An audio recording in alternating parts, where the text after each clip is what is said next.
Magandang umaga po. Ayan, magluluto po tayo ng pansit. Pansit with canton. Ayan, pansit canton. Ano? Gigisa na po tayo ng bawang sibuyas. Ito po ang mga ingredients po natin. Pechay Baguio. Ayan. Carrots. Yung bell pepper. Sayote. Beans. Tapos nagdagdag po ako ng cauliflower. Meron po ako nakuha po na may nabili po ako. Sasaba na po natin. Ang sahog lang po natin ay yung isang pitso ng manok. Ayan po yung mga ingredient natin. Oyster sauce, toyo, at yung bihon. Ayan, igisa na po natin yung sahog niya na manok. Luto lang po tayong kalahating kilo.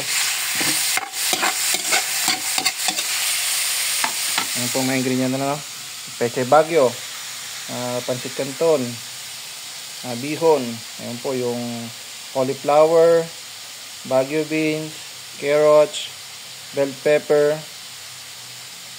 at hindi na po tayo nakakuha po ng celery. Mukhang sarap din po sana sa pansit yung may celery, pero hindi na po tayo bumili at wala po tayo mabili. Lagay na po natin yung oyster sauce na maliit.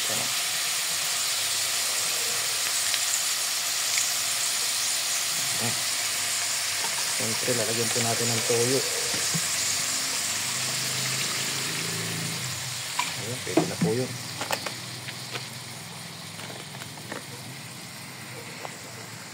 Ayan po, Siyempre, hindi po mawawala yung chicken,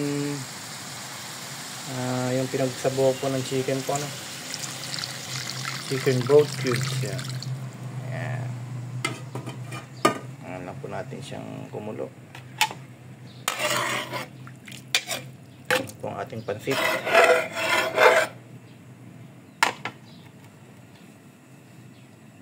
Ngayon po natin yung gulay kasi yun po ang konta. Napakukunin lang po natin yung gulay. Mamaya kukunin din po natin yan ng kwan. Tapos lang po natin. Kukunin din po natin mamaya. Pagkatapos po niyan, hanguin po natin yung gulay. Lalagyan na po natin yung pansit saka yung canton. Ayan mga ka-agri, sarap. Kuluin lang natin yan. Pupun natin mamaya yan. Natin ko na lata.